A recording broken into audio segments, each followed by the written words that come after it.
History of the Roman arena. Close your eyes and imagine the roar of a crowd so loud it shakes the ground beneath your feet. Stone walls rise high into the sky, stained with sweat, Let the purification dust. This is not just a place of entertainment. This is the Roman arena, the heart of power, fear, and spectacle in the Roman Empire. The history of Roman arenas begins more than 2,000 years ago. As Rome expanded from a small city into a massive empire, its rulers understood one powerful truth.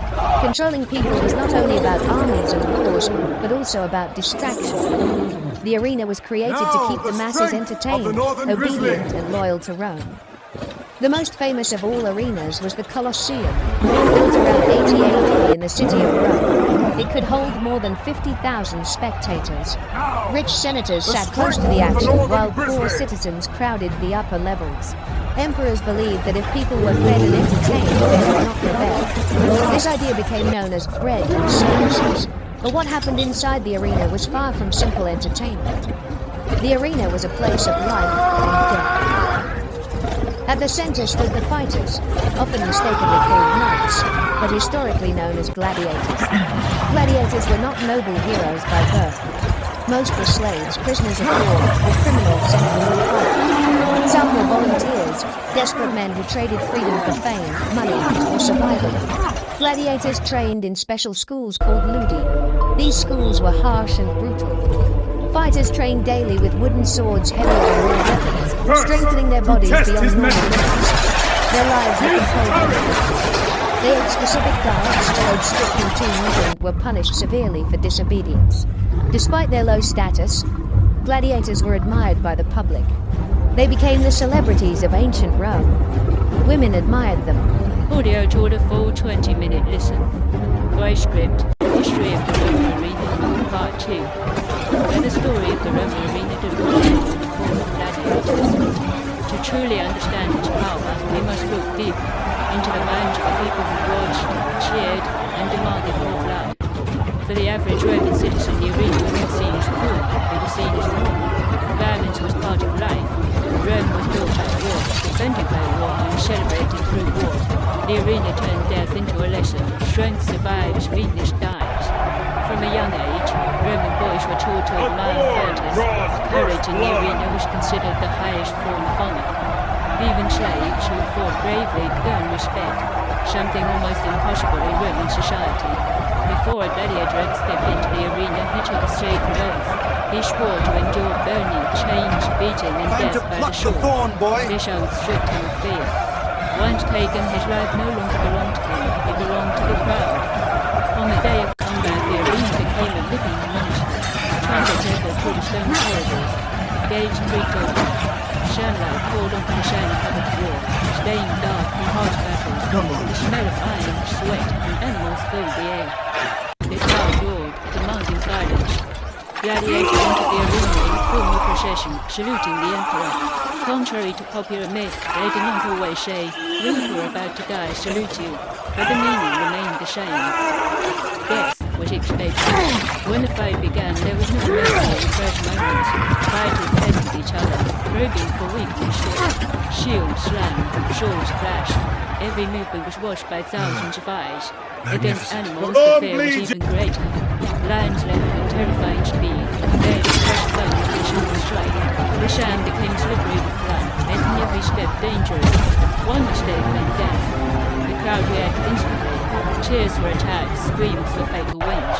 Sometimes the arena floor itself was part of the trap. Hidden elevators lifted animals suddenly from beneath the ground. Trapdoors opened without warning. Fighters could fall into pits or face multiple beasts at once. Am I purified? The arena was designed not for fairness, but for drama. Behind the scenes, arena workers dragged away bodies with The final trial, dear Thor. To face the ghost that haunts you. Routine. There was no pause for war. Yet, surprisingly, gladiators were not always enemies. Many formed deep bonds with fellow fighters. They trained together, ate together, and knew they might one day face each other in the arena. Some fights were scripted to last longer, increasing suspense. Others were brutally real. They traded not always mean freedom. Even Behold famous your gladiators sister, could be forced to fight Kayla, again and again. in the Only a cliffs. few earned the wooden sword, a symbol of release from the arena. For most, the arena was both prison and grave. Women were not just spectators. Some women became obsessed with gladiators. They bore their sweat and believed to be magical. They wore jewelry made from their hair. There are records of noble women abandoning families for arena fighters. This obsession worried Roman leaders, but they allowed it, because it kept people distracted. As centuries passed, the games became more extreme. Emperors competed with each other to host larger, bloodier spectacles. Some games lasted for weeks. Thousands of animals were killed in a single event. Entire forests were emptied to satisfy Rome's hunger, but the cost was enormous. Transporting animals across continents drained Show them the warrior you are. Training fighters required time and money. As Rome faced invasions, corruption, and economic collapse, the arena became harder to maintain. Christianity challenged the very idea of the commons. Christian thinkers argued that human life was sacred. Martyrs were executed in arenas, where instead of fear, their calm acceptance of death disturbed the crowd.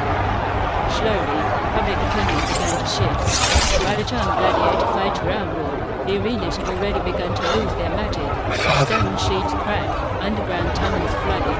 Once glorious structures became shelters, fortresses, even quarries. People stole stones from arenas to build churches and homes. The empire that once ruled the world could no longer afford its greatest spectacle. Yet, the idea of the arena never truly died. Modern sports stadiums, boxing rings, and combat sports all carry echoes of Rome. The cheering crowds, the heroes, the winners and losers, it is all familiar. The Roman arena taught the world how spectacle controls emotion. Today, when tourists walk through ancient arenas, they take photos. But beneath their feet lies history soaked in blood, fear, and ambition. The Roman arena was not just a place, it was a warning, a reminder of how easily entertainment can turn into cruelty, and how power can be maintained by feeding humanity's darkest desires. And as long as crowds gather to watch others fall, the spirit of the arena lives on. If you want, I can. Continue. My family is free! Oh, child. Stone walls rise high into the sky, stained with sweat, dust. This is not just a place of entertainment. This is the Roman, the heart of power, fear, and spectacle. We walk out. Roman Empire. The history of Roman arenas begins more than 2,000 years ago. As Rome expanded from a small city into a massive empire, its rulers understood one powerful truth. Controlling people was not only about armies and wars, but also about research. The arena was created to keep the masses entertained, obedient. The most famous of all of them was the Colosseum. We're not together. We're not together. It could hold Why you let always killed his brother very hard. rich We've got together. constantly action, while the poor citizens crowded. Emperors believed that if people were fed in this idea became known as the Revolt. But what happened inside the arena was far more significant. The arena was a place of power. At the center stood the Revolt, the stage, strong, gladiators were not most were criminals. Some were volunteers, desperate men who traded freedom for fame, money, or survival. Gladiators trained in special schools called Luma. These schools were harsh and brutal. Fighters trained daily with wooden swords heavier than their weapons, strengthening their bodies beyond their limits. Their lives were controlled. They ate specific diets, followed strict routines, and were punished severely for disobedience. Despite their low status, gladiators were admired by the world. They became the celebrities of ancient Rome. Women and children. Their names What do we do now? and their images were sold as We live. Each gladiator belonged to a specific fighting style. Some wore heavy armor and carried shields and short swords. Others fought lightly armed, relying on speed and agility. Their helmets were designed to My family is free! Oh, child.